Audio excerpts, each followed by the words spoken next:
Hello students, RG chemistry में आपका हार्दिक स्वागत है। आज हम कॉम्प्लेक्सोमेट्री टाइट्रेशन के रिलेटेड कुछ इम्पोर्टेंट वाइवा वॉक के क्वेश्चन देखेंगे। 1. A titration in which complex is formed by reaction between analyte and titrant is। 4 option दिए गए हैं। वॉल्यूमेट्रिक एनालिसिस में एनालाइट जिसका हमें एनालाइट डिस्कस करना है, टाइट्रंट जो स्टैंडर्ड सॉल्यूशन है जिसको हम ब्यूरेट में फिलअप करते हैं। इसलिए वॉल्यूमेट्रिक टाइट्रेशन में एनालाइट और टाइट्रेंट के बीच रिएक्शन होती है। जब एनालाइट और टाइट्रेंट के बीच रिएक्शन होती है, उससे जो प्रोडक्ट मिलती है उससे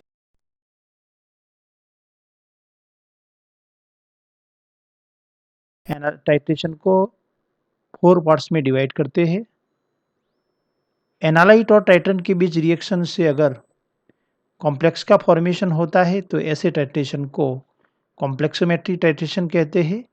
यानी कि the correct answer of question 1 is option A, complexometric titration. Question 2. Complexometric titration are useful for the determination of non-metal, basic drugs, metal ions or none of the above. Complexometric titration जिसमें ligand यानी कि general titrant के लिए EDT का use किया जाता है और वो मेटल आयन्स के टाइट्रेशन के लिए यानी कि मेटल के डिटर्मिनेशन के लिए यूज होता है। यानी कि क्वेश्चन 2 का करेक्ट आंसर है option C, metal ions. Question 3. In complexometric titration a complex is form between. Complexometric titration में कॉम्प्लेक्स किन के बीच बनता है, यानी कि किसके बीच रिएक्शन से कॉम्प्लेक्स का फॉर्मेशन होता है। 4 ऑप्शन दिए गए हैं। कॉम्प्लेक्सोमेट्रिक टाइट्रेशन वो मेटल आयन के एनालिसिस के लिए यूज होता है और उसमें लिगेंड के लिए ईडीटीए का सॉल्यूशन यूज होता है। कॉम्प्लेक्स में लिगेंड और मेटल के बीच रिएक्शन से कॉम्प्लेक्स का फॉर्मेशन होता है। यानी कि क्वेश्चन 3 का करेक्ट आंसर है option D, A ligand and metal ions. Question 4. A coordinate complex is form by blank sharing of electrons between metal and ligand molecules। Metal और लिगेंड के बीच रिएक्शन से कॉम्प्लेक्स का फॉर्मेशन होता है जिसमें कोऑर्डिनेट बॉन्ड होता है।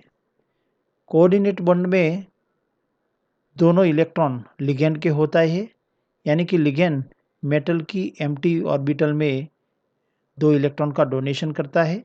यानी कि यहाँ जो इलेक्ट्रॉन है वो इलेक्ट्रॉन का शेयरिंग अनइक्वल है।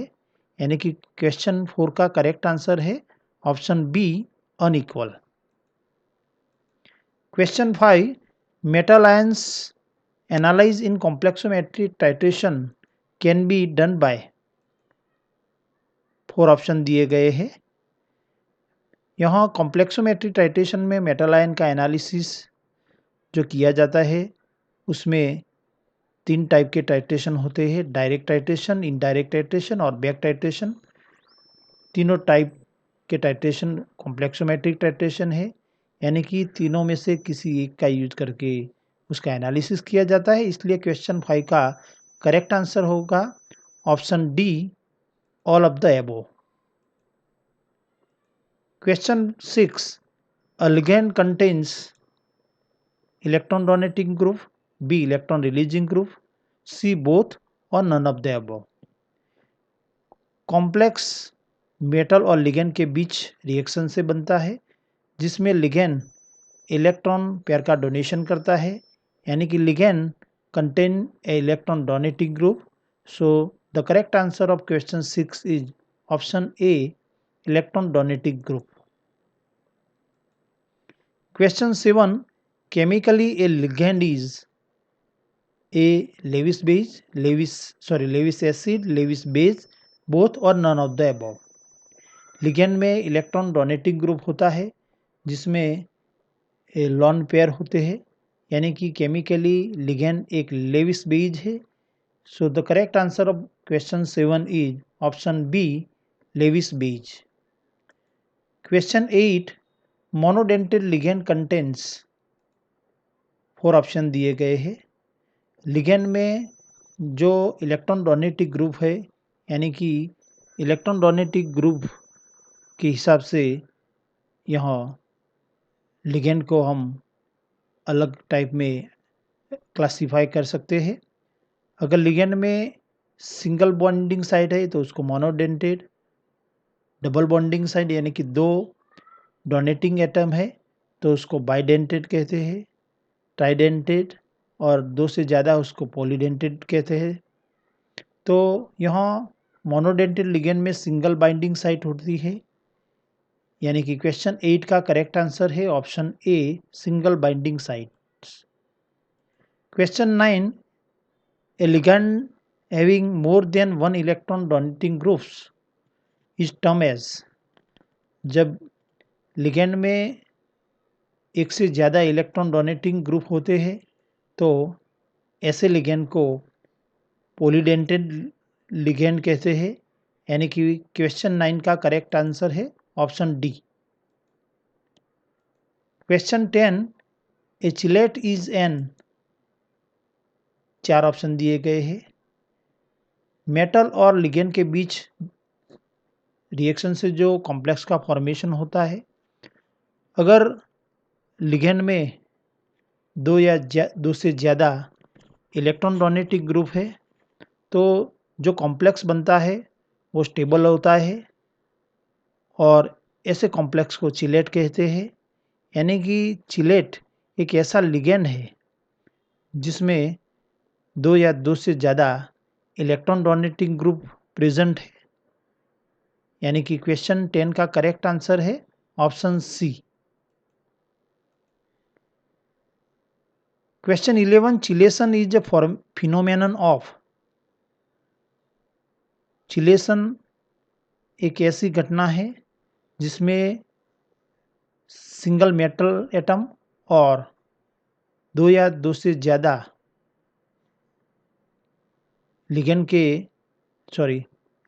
के 2 या 2 से ज़्यादा एटम के बीच बनने वाले कोऑर्डिनेट बॉन्ड है, यानी कि सिंगल मैटर और लिगेंड के बीच 2 या 2 से ज़्यादा सेपरेट कोऑर्डिनेट बॉन्ड बनते हैं तो ऐसे फॉर्मेशन को चिलेशन कहते हैं, यानी कि क्वेश्चन 11 का करेक्ट आंसर है ऑप्शन ए। यहाँ हम देख सकते हैं कि बाइडेंटेड लिगेंड इथिलीन डायमाइन के 2 नाइट्रोजन एटम मेटल को इलेक्ट्रॉन डोनेट करते हैं, यानी कि बाइडेंटेड लिगेंड के साथ जो बनता है वो चिलेशन कहलाता है complex. Question 12, chelating agent is usually. Chelating agent जो है वो जनरली ऐसा लिगेंड है जिसमें 2 या 2 से ज़्यादा इलेक्ट्रॉन डोनेटिंग ग्रुप प्रेजेंट होते हैं। यहाँ मोनोडेंटेड लिगेंड वो चिलेटिंग लिगेंड नहीं है। बाइडेंटेड हेक्साडेंटेड लिगेंड है वो चिलेटिंग एजेंट है, यानी कि पॉलीडेंटेड लिगेंड जिसमें 2 या 2 से ज़्यादा इलेक्ट्रॉन डोनेटिंग ग्रुप है वो चिलेटिंग एजेंट कहलाते हैं, यानी कि क्वेश्चन 12 का करेक्ट आंसर होगा option C, polydentate ligand. Question 13, EDTA यानी कि इथिलीन डायमाइन टेट्राएसीटेट, वो जिसमें 6 इलेक्ट्रॉन डोनेटिंग एटम प्रेजेंट है, यानी कि ईडीटीए एक ऐसा लिगेंड है जिसमें 6 कोऑर्डिनेट साइड है, यानी कि EDTA is hexadentate ligand. So correct answer is option D. Question 14, monodentate ligand forms ring like complex with metal ion. Monodentate ligand metal ion के साथ रिंग जैसा कॉम्प्लेक्स फॉर्म कर सकता है। क्वेश्चन मार्क है यहाँ। 4 ऑप्शन है। यह रिंग लाइक कॉम्प्लेक्स यानी कि चिलेट का फॉर्मेशन करने के लिए लिगेंड में 2 या 2 से ज़्यादा इलेक्ट्रॉन डोनेटिक ग्रुप प्रेजेंट होने चाहिए। मोनोडेंटेड लिगेंड में सिर्फ एक ही इलेक्ट्रॉन डोनेटिंग ग्रुप प्रेजेंट है, इसलिए वो रिंग लाइक कॉम्प्लेक्स का फॉर्मेशन नहीं कर सकता। यानी कि क्वेश्चन 14 का करेक्ट आंसर है option B. Question 15, the metal indicator complex must possess sufficient stability to। यहाँ टाइट्रेशन के दौरान पहले मेटल इंडिकेटर कॉम्प्लेक्स बनता है, बाद में इंडिकेटर का EDTA से रिप्लेसमेंट होता है और मेटल ये कॉम्प्लेक्स बनता है। मेटल इंडिकेटर कॉम्प्लेक्स की कंपेयर में मेटल लिगेंड यानी कि मेटल EDTA कॉम्प्लेक्स स्टेबल होना चाहिए, लेकिन मेटल इंडिकेटर कॉम्प्लेक्स भी सफिशिएंट स्टेबिलिटी वाला होना चाहिए, क्योंकि यहाँ जो टाइट्रेशन होता है वो टाइट्रेशन के दौरान जो मेटल इंडिकेटर कॉम्प्लेक्स बनता है उसका अगर वियोजन होता है यानी कि डिसोसिएशन होता है तो शार्प कलर चेंज नहीं मिलता। यानी कि यहाँ शार्प कलर चेंज के लिए इंडिकेटर ऐड करने से सभी मेटल का इंडिकेटर के साथ मेटल इंडिकेटर कॉम्प्लेक्स बनना ज़रूरी है, जिससे डिसोसिएशन नहीं होगा यानी कि रेजिस्टेंस डिसोसिएशन के अगेंस्ट होगा और शार्प कलर चेंज मिलेगा। यानी कि क्वेश्चन 15 का करेक्ट आंसर है option C, A and B. Question 16, which sentence is false about EDTA। EDTA के लिए नीचे में से कौन सा सेंटेंस गलत है। EDTA form complex with all metal ions. EDTA सभी मेटल के साथ कॉम्प्लेक्स बनाता है, इसलिए यहाँ सेंटेंस बी करेक्ट है। EDTA और इसका disodium salt versatile complexometric agent है, यानी कि बहुमुखी कॉम्प्लेक्सोमेट्रिक एजेंट है, इसलिए ऑप्शन सेंटेंस सी भी सही है। EDTA का मेटल के साथ कॉम्प्लेक्स फॉर्म करने के लिए यहाँ EDTA का डिप्रोटोनेशन होना जरूरी है। यहाँ अल्कली मीडियम में EDTA के चारों कार्बोक्सिलिक ग्रुप का डिप्रोटोनेशन होता है, जो मेटल आयन के साथ बाइंड करने के लिए अवेलेबल होता है।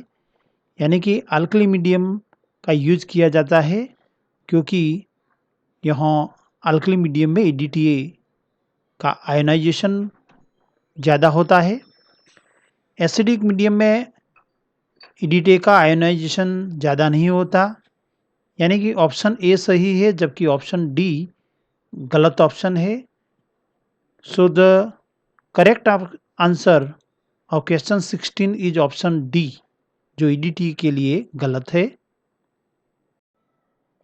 Question 17, does it is possible for a chelating agent to form multinuclear complex.